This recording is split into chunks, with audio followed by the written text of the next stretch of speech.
सामने आया और जो बात उन्होंने अपनी रखी और बताई आपको कि ड्यूटी पे रहने के बाद उनके साथ ये घटना हुई।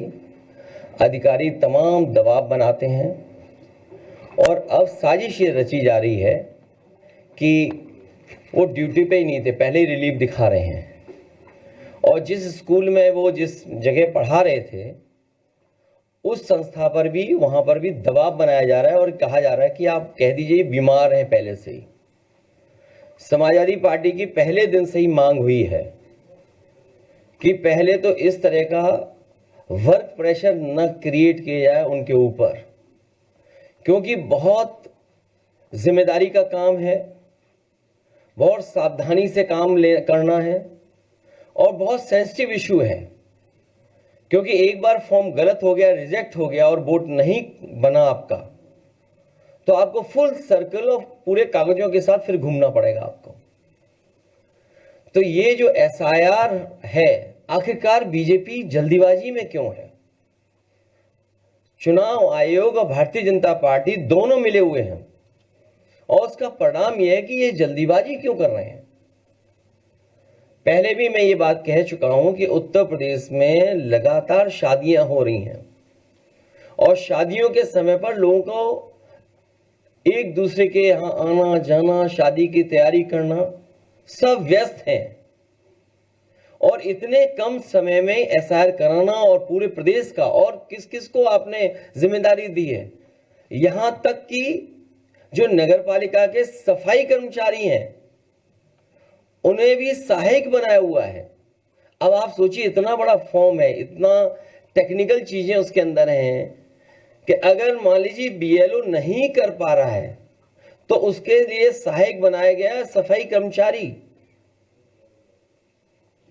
और इस फॉर्म को बंटवाने में जल्दी, बटा नहीं बटा, जो सरकार का डेटा बता रहा है वो ये बता रहा है कि सभी फॉर्म बांटे जा चुके हैं, लेकिन ग्राउंड पे जब हम देखते हैं तो वो बांटे नहीं गए हैं और फिर उसी तरह का कलेक्शन का रिकॉर्ड बनाएंगे। ये सोची समझी रणनीति, साजिश, षड्यंत्र है कि बाबा साहब भीमराव अम्बेडकर जी के दिए हुए संविधान के तहत जो हमें वोट डालने का अधिकार है, उस अधिकार को छीनने की तैयारी है। एसआईआर के बहाने वोट डालने का अधिकार छीन रहे हैं, आरक्षण छीनेंगे, आपकी पहचान छीनेंगे, आपके ऊपर उल्टे सीधे दबाव बनाएंगे। जब सरकार के लोग इसी बात पे दबाव बना रहे हैं कि वो ड्यूटी पे ही नहीं थे, पहले से ही बीमार थे। और कल रात जब मैं फतेहपुर में गया था, उन सुपरवाइजर के परिवार के लोगों से जब मैं मिला हूं, उनसे जो बातचीत हुई है, उस बातचीत के दौरान उनकी बहन, उनके परिवार, उनके तमाम जो सहयोगी साथी थे, वो यही बता रहे थे कि उनके ऊपर लगातार सरकार के माध्यम से दबाव बनाया जा रहा था कि जल्दी करिए और जल्दी फॉर्म बंटवाइए, जल्दी फॉर्म भरवाइए। और उसका परिणाम यह हुआ कि उन्होंने आत्महत्या कर ली। उस परिवार की भी मैं मदद कर करके आया हूं। तो आखिरकार जल्दी क्या है एसआईआर की? वेस्ट बंगाल के भी लोग ये कह रहे हैं कि चुनाव आयोग के खून से हाथ रंगे हैं। अब इन लोगों की जान गई है, कौन मदद करेगा? चुनाव आयोग को सामने आना चाहिए, मदद करना चाहिए, क्योंकि ये सब कर्मचारी, अधिकारी चुनाव आयोग के लिए काम कर रहे हैं। और चुनाव आयोग का काम हमने बहुत करीब से देखा है बाई इलेक्शन में। जिस समय बाई इलेक्शन हो रहा था उस समय पूरा का पूरा चुनाव आयोग के अधिकारी चुप बैठे हुए थे। उन्होंने बूथ लूटने दिया, उन्होंने अधिकारियों के माध्यम से जो जो बीजेपी करवाना चाहती थी वो होने दिया, वोट डलवा लिया। सीसीटीवी पे सब है कि आपके किन लोगों ने वोट डाला है, कौन प्राइवेट ड्रेस पहन करके आया था और वोट डाल गया।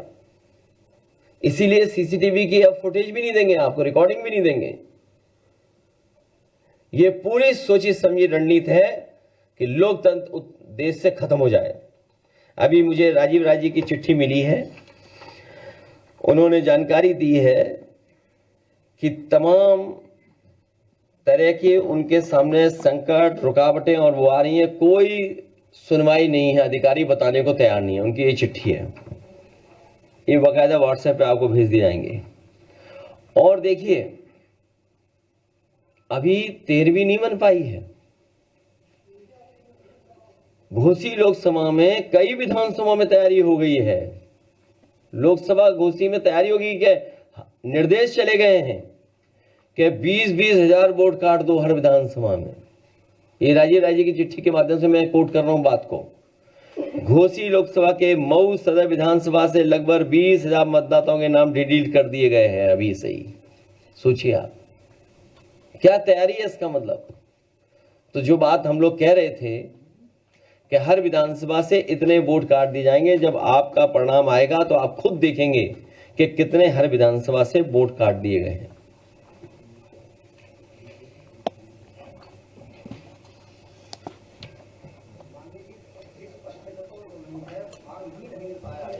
नहीं, वही तो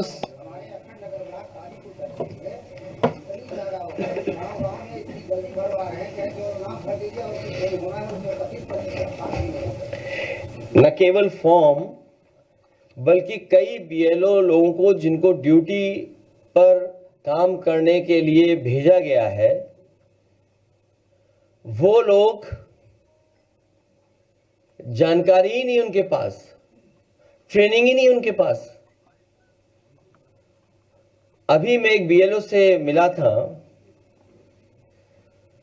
तो बीएलओ की स्थिति ऐसी थी कि शायद वो उस काम को पूरी जिम्मेदारी से नहीं कर पा रहे थे।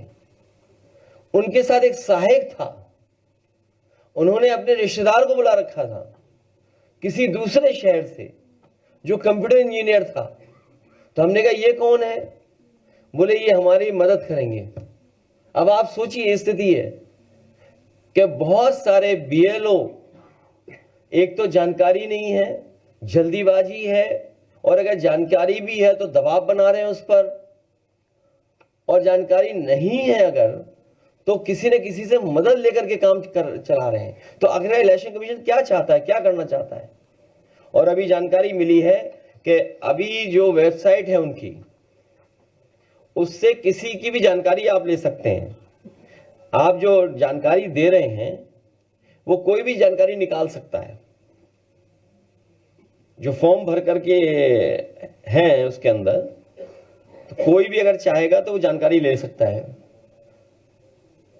मोबाइल नंबर मिल जाएगा किसी का भी।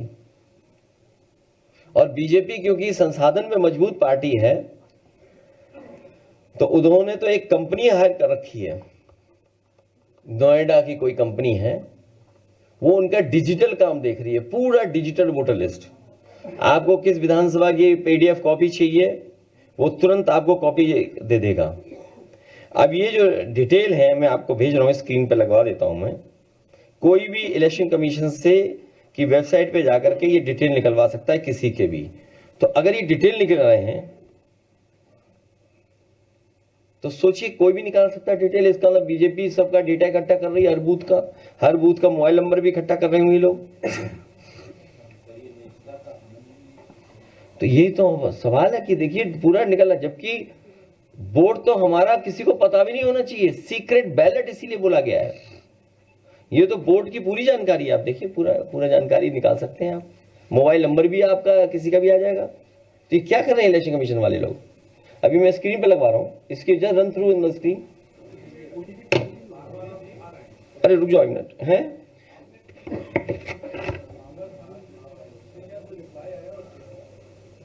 वो एक सफेद कपड़ा में बहुत पहले ले जा चुका हूं।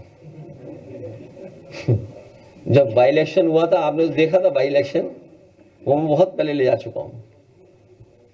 तो ये दुख की बात है।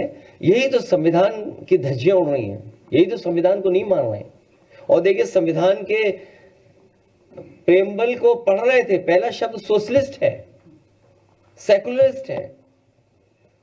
Socialist secular country. आप बताओ सोशलिस्ट कहां से हैं बीजेपी वाले? सोशलिस्ट है बीजेपी वाले, ये कैपिटलिस्ट है। सेकुलर पढ़ रहे थे, क्या ये सेकुलर है? ये कम्युनल लोग हैं, ये डेमोक्रेटिक हैं क्या?